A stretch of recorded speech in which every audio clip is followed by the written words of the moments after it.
Assalamualaikum warahmatullahi wabarakatuh. Perkenalkan, nama saya Renaldi Holik dari kelas FI 23B Teknik Informatika.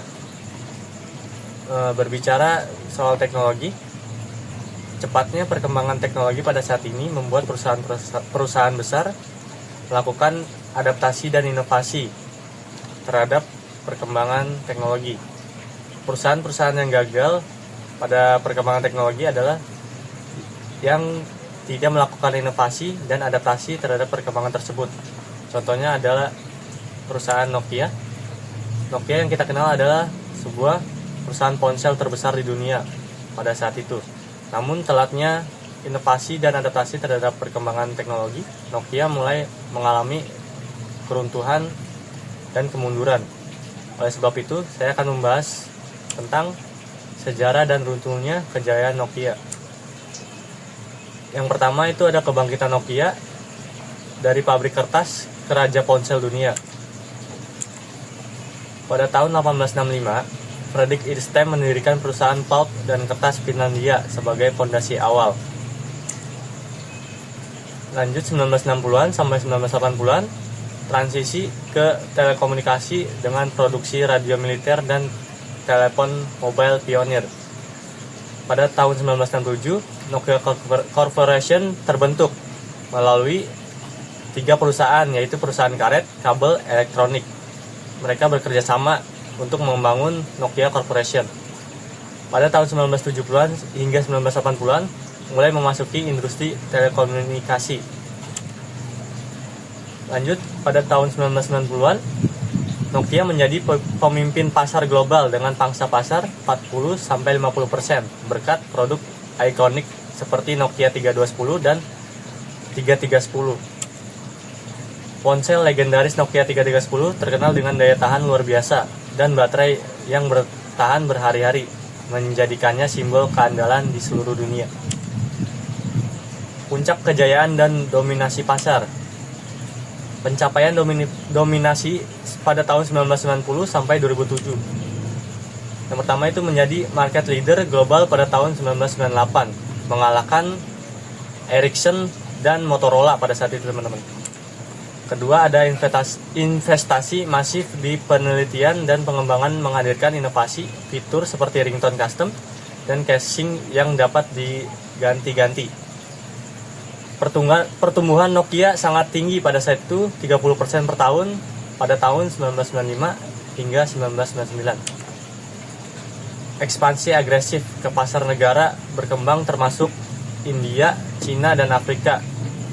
Nokia masuk 10 besar perusahaan paling berharga dengan total saham pasar senilai 161,93 miliar dolar pada tahun 2000.